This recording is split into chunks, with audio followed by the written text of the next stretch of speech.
What is up, fellas? We are back for another UFC predictions video. This time for UFC Fight Night, Barboza versus Murphy. Um, yeah, let's just jump right in here. Kicking us off at women's strawweight, Vanessa Demopoulos versus Emily Ducote. Vanessa Demopoulos is fucking terrible, just like in general. She's just been gifted decision after decision in fights that she really shouldn't have won. Generally, I think Emily Ducote's going to be able to put a pace on her pretty easily. I think she's a better striker. She puts out a lot more volume, and you know, barring Vanessa Demopoulos developing some kind of talent and or skill for this fight, I don't see a way she beats Emily Ducote, barring some insane fluke decision. So yeah, I'm gonna go with Emily Ducote by decision. I think she's just better everywhere. I think she'll beat Vanessa Demopoulos easily. Moving up to bantamweight, Aljamain versus Clayton Rodriguez. Now, initially, I was leaning towards Clayton Rodriguez in this fight a little bit, but I did some digging and I did some ancient Shaolin monk meditation, and my third eye opened, and I realized that I'm gonna go with Aljamain. Clayton Rodriguez hasn't beaten anybody good, basically. He lost to CJ Vergara, which is a stinky fucking loss. He KO'd Shannon Ross. Hey, guys, has anybody KO'd Shannon Ross? Let me guys. Has anybody you know KO'd Shannon Ross lately? Anybody? Any ideas, guys? Yeah, I don't rate a KO win over Shannon Ross. And then he gets finished in 4 minutes to Farid Basharat. He gets taken down and subbed immediately, which is interesting because Farid Basharat I don't think has very many finishes. He has 6 subs, but I mean, recently in the UFC, he's been a decision merchant. So I don't know if you're getting rolled up and smoked by him in one round. I don't know if that looks so good on you. I think Aljamain will win this fight. He's a very plain Jane kind of fighter. Just very normal, very orthodox in everything he does. But he's durable. He's a tough guy. He went 3 hard rounds against Chris Gutierrez, I believe on short notice, if I remember correctly. I think he filled in. And he won all 3 rounds. And Chris Gutierrez is a guy I'm entirely confident would beat the dog shit out of Clayton Rodriguez, especially because Clayton Rodriguez is a flyweight moving up. I don't think he's going to be the bigger guy in the cage. I think Aljamain could easily get takedowns on Clayton Rodriguez because I think he's going to have a strength advantage here. And on the feet, I'm going to trust Aljamain to keep himself safe from Clayton Rodriguez's weird ass spinning kicks and shit like that. I'm going to trust Aljamain to edge out a decision here over Clayton Rodriguez, maybe like 29-28. That's what I'm thinking right now, fellas. Moving up to women's strawweight, PR Rodriguez versus Ariane Carnelossi.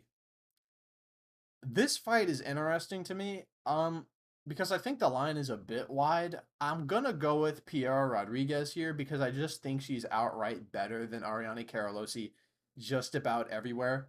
I also think Ariane Carnelossi gasses a little bit in fights, basically because she's on Trenbolone. Um, But yeah, there is some danger. Carnelossi's got decent hands. She's pretty fucking powerful, clearly. But I think Piera Rodriguez has an advantage on the feet. She's got more reach. I think she's beaten better opponents. I think she has a grappling upside. She should win this fight. She should. I'm going to go with Piera Rodriguez. I think she's going to get a decision win here over Ariane Carlossi. Maybe she gives up a round early. Maybe she gives up the first round. But as the fight starts to go on, I think she'll start to pick it up. And I think Ariane Carlossi will start to slow down, kind of snowballing into a Piera Rodriguez decision. That's what I'm thinking.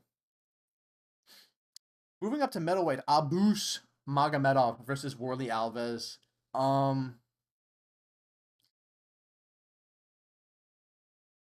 Was Magomedov should win this fight in the first round. I'm going to be honest. Warley Alves, decent fighter at welterweight. At middleweight, has he fought in middleweight twice or once? I know he's fought once and he got nuked by what's his nuts, Aliskerov.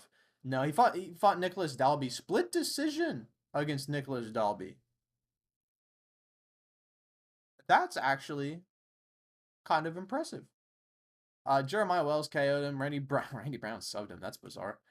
And Ikram Aliskerov shinned him into oblivion. And I don't think Abbas Magomedov is the fight you want to be coming into after you just got obliterated in the first round, because this is a guy who pretty much exclusively in his wins obliterates people in the first round. Yeah, basically. Uh I just think he's gonna TKO Worley Alves. I also think Abbas Magomedov going all 3 rounds against Kyle Barhalio looks pretty good on him, honestly. I gotta go with Abbas Magomedov here. I think he's gonna get a TKO over Worley Alves in like rounds 1 or maybe early round 2. I think Worley Alves is dangerous. He's got some explosive power. He's got some subs. I just don't know. I think Abbas is too big. He's gonna be too strong. He's gonna be hard to muscle around, I think, if Worley Alves shoots a takedown, and I don't think he's gonna knock him out.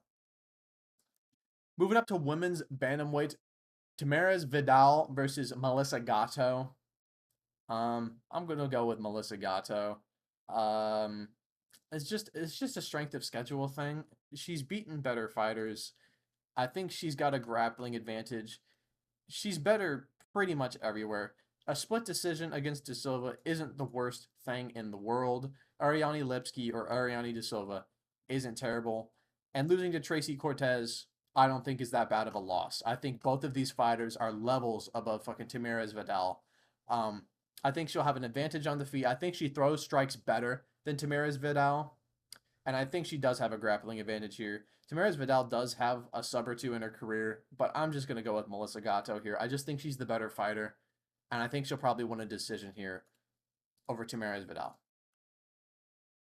Because if Montserrat Rendon is beating you, I don't know, man.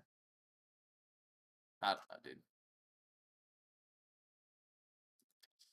Yeah, I'm going with Melissa Gatto in this fight. 3. Moving up to light heavyweight, Omar Sy versus Tuco Tokos. Now, as fun as Tuco Tokos' name is to say, I'm not going with Tuco Tokos. I'm going with Omar Sy.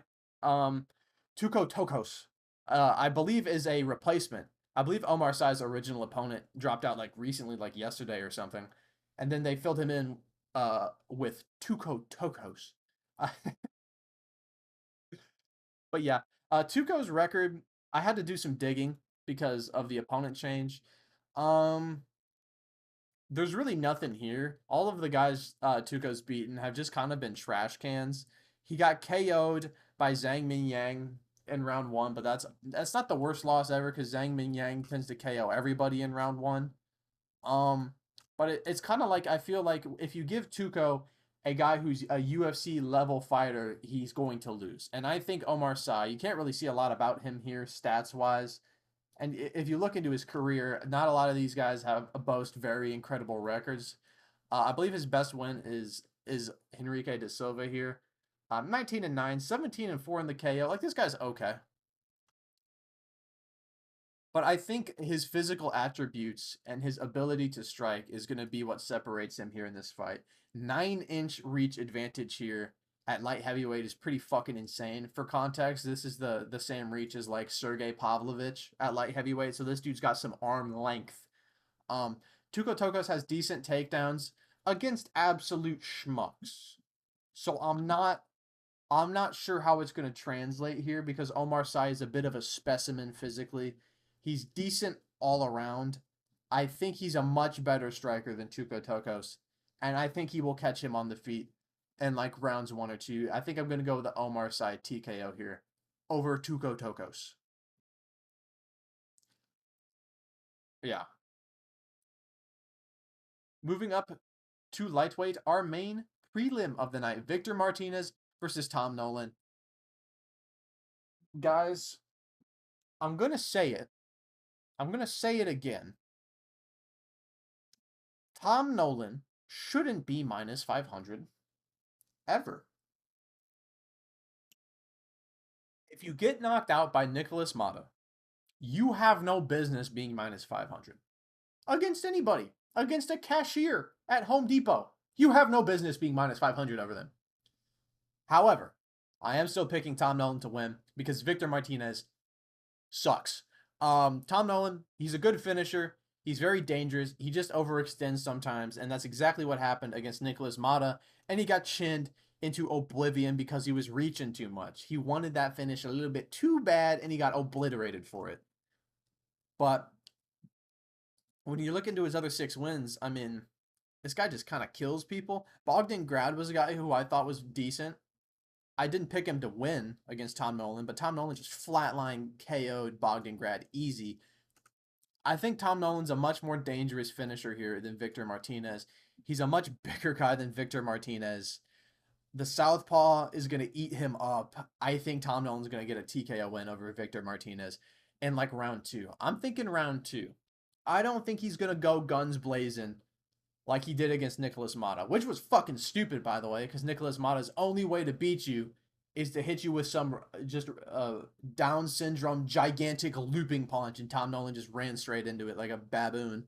I feel like I'm being a little bit harsh here on Tom Nolan. But yeah, he should get a TKO over Victor Martinez. He's just a much better striker. He's got all the physical attributes. I like him being a southpaw. He should get a TKO on this fight. Outright. Moving up to women's strawweight, Luana Panero versus Angela Hill.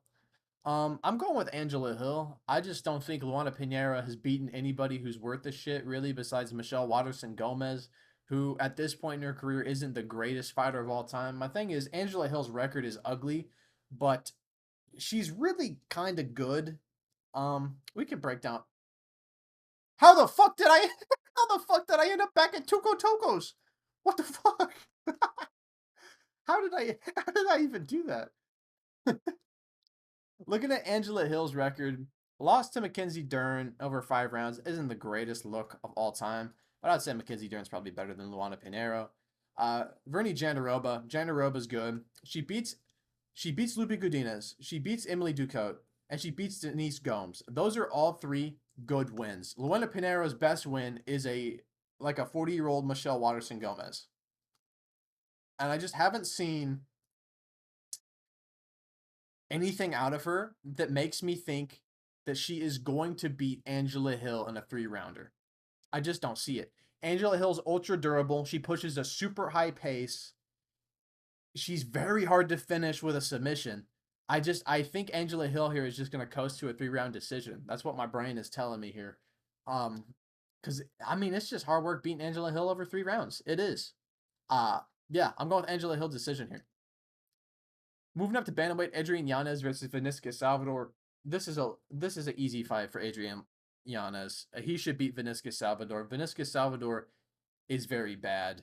Bad kicks. He throws strikes like a newborn. Adrian Yanez. I faded Adrian Yanez in each one of his UFC losses, and yeah, I'm counting Davey Grant too. So I have a pretty good read generally on Adrian Yanez. He should win this fight fucking easily.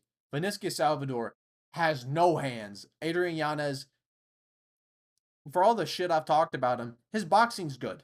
He can box. He should knock Vinisca Salvador the fuck out in this fight. And if he doesn't, cut him. Cut him. Vinisca Salvador guy, he's okay, but he just coasts when he shouldn't. Basically, he lets guys get ahead of him, and he's not very effective in the striking. He lost to Victor Alter. I can never say this fucking kid's name. Altamirano. I can never say this guy's name. Victor. I can't say your fucking name. And CJ Vergara. CJ Vergara sucks. Like he shouldn't lose to CJ Vergara. And guess what? Oh, he KO'd Shannon Ross. Of course he fucking did. Adrian Yanez should knock this guy out. He is a better striker. Vinisca Salvador does not grapple. His kicks are not that good. They're not Jonathan Martinez kicks. Adrian Yanez, this is a fucking layup. He should win this fight. Moving up to welterweight, Thimmy versus Ramiz Brahimaj. I'm going with Thimmy here, guys. I've seen a lot of people trying to fade Thimba with Brahimaj here, and I don't think it's a bad pick. I think Brahimaj has a decent chance of maybe upsetting here. He's got very dangerous subs. Brahimaj basically is submission or bust, which is scary to bet on, but if you just bet him by sub, who really gives a shit? My hang up with this guy is that he hangs out on the feet a little bit too much for me, and that'll get you a loss to Court McGee in 2022. And I don't think that's very good at all. And Thimba Grimbo recently, he's been looking better each fight. Each fight he's been in, he's looked much better. A very easy coaching decision over Takashi Sato, and then he flatline KOs Pete Rodriguez very quickly. I just think he's been making gains to his game. He's got the physical attributes here, 5 inches of reach. I think he's a much more technical striker than Ramiz Brahimaj here. And I don't think Thimba will be a complete zero in the submission defense. I think Brahimaj also might struggle to get the takedown on Thimba in this fight. But we'll see. Brahimaj is a big, powerful guy. Clearly, you can see the man's physique. The dude's legs are thicker than my entire fucking torso. But if he can't get the fight to the ground, he can't implement the best attributes of his game plan. Unless he gets takes the back on the side of the cage, which I don't think he's going to be able to do. I think Thimba's smart enough to circle out. He won't get pressed up against the cage and get his back taken. I think Thimba Garimbo, I think he's just going to land the better shots and hurt Brahimaj on the feet here. I believe Brahimaj has been out for a while, right? Maybe not. Yeah, he's been out for 2 years. Maybe he's made some improvements. I would hope so. But yeah. Also, Max Griffin slept him. So yeah, I'm gonna go with Thimba Grimbo here. Slight lean on Thimba. I think there's some value in Brahimaj's sub, obviously. But I think Thimba Grimbo right now, he's been more active. He's been in the gym. I'm gonna go with Thimba Grimbo by TKO here in this fight. Moving up to welterweight, Chaos Williams versus Carlston Harris. Guys, I'm going with the underdog here. I'm going with Carlston Harris over Chaos Williams. Because like Chaos Williams, I saw his Instagram not that long ago. This dude's like doing home renovations for his real estate business and like walking backwards on a treadmill. That's what I'm seeing on Chaos Williams' Instagram. I believe I saw this post on Twitter actually, now that I think about it. And then Carlston Harris, his Instagram is just filled with him. He hires like a professional nutritionist and he's just hitting the heavy bag and shit like that and actually training. I don't think Chaos Williams' head is in the game right now, dude. I don't think so. He's very fucking inactive. He fights once a year. He loses to Randy Brown. He gets gifted a decision against Rolando Bedoya, quite honestly. I don't know, man. I don't think he's in it like he used to be. Carlston Harris is a guy who I think is pretty dangerous. A dangerous matchup for Chaos Williams here. He beats Jared Gooden, who I think is decent. He beats Impa Kasanganay in round 1, who has been streaking lately in PFL. He's been doing really good. He beats Jeremiah Wells in a comeback fucking submission, I think with like an anaconda choke or something insane. Fucking awesome. And his only loss in his last 5 is to Shavkat Rakhmonov. I think Carlston Harris generally is a pretty good, well-rounded fighter. And I think right now he is largely motivated to get himself a W here because he's got some momentum back. Chaos Williams, on the other hand, I'm not so sure about. Chaos Williams loops his shots a lot, throws 100% power into everything. That's why almost nothing ever lands. His grappling is pretty much like his defense is okay. His takedown defense is okay. I'm not so sure about his submission defense because I feel like if Carlston Harris gets in a submission position against Chaos Williams, he'll finish it. I just think Carlston Harris right now, I think he's the more motivated guy. I think his head's in the sport more. I think he can keep himself defensively responsible enough on the feet, or at least to be able to get out of the way of Chaos Williams while looping shots. And I think you could take down Chaos Williams as the fight gets later, and I think you could sink in a submission on Chaos Williams. I really do. So I'm going to go with Carlston Harris here. I think he's going to get like a late submission, like round 2 or 3, something like that.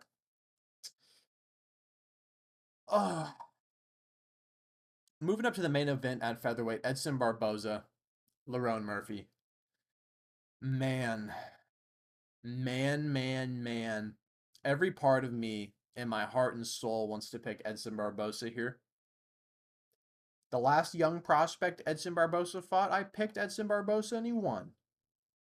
But fuck, I just don't know. Because Lerone Murphy's kind of an enigma to me. Because he's had some performances where he's looked really fucking terrible. And then he's had some performances where he's looked really good. Ricardo Ramos TKO round 1, decent win. Because, you know, it's impressive to me that Ricardo Ramos didn't shove his head into a guillotine choke. Silva de Andrade, I thought this fight was a split, but I don't know. Makwan Amirkhani, he dropped the first round and got a fluke KO, honestly, in the second. And then he pretty much lost to Gabriel Santos. But then he puts on a masterclass against Josh Kulibau, who I think is actually kind of good. I think Josh Kulibau's pretty good. He's a tricky striker to go up against. I just don't know. Because Edson Barboza, don't let his last performance fool you. I love Edson Barboza, but he is washed. He is. But the Sadiq Youssef performance was good because it showed Edson still has that dog in him. You know, fought back from basically a brutal 10-8 in round 1. Came back, won basically every round after that. Flatlined Billy Quarantillo, which I don't really care about that much. Lost to Bryce Mitchell, which I don't love. Lost to Giga Chikadze in a kickboxing fight. That'll happen. KO'd Shane Burgos. I think I'm going to go with Edson Barboza as the underdog here. Old man washed Edson. I still think he's got that dog in him. I think he'll be able to hurt Lerone Murphy. Not to the. I don't think he'll be able to hurt him that much to the head unless he lands like a spinning attack, like a wheel kick, like he landed against Sadiq. But I think the body shots that he was ripping against Sadiq Youssef, I think will benefit him greatly here, because Lerone Murphy has never been in a main event, just like Sadiq. So I think over 5 rounds, if Edson Barboza invests in the body, I think it'll largely slow down Lerone Murphy. In the later rounds and maybe allow Edson Barboza to do some good work. He's going to need to survive the first couple of rounds, though. And honestly, it's a coin flip on if he does or not. But I'm going to say he does because, I mean, we got a Derek Lewis win. Everybody's happy. Let's get another Edson Barboza masterclass on the timeline. That's what the people need. That's what they want. I'm going to go with Edson Barboza. You know what? Fuck it. I'm going to go with Edson Barboza by like 3rd or 4th round TKO. It's happening, boys. Edson Barboza title run starts here. That's Cope. But I hope you guys enjoyed this video. Thank you guys so much for watching as always. Don't forget to rate, comment, and subscribe, and I'll catch you guys next time. See ya. Mwah. That was fucking gay.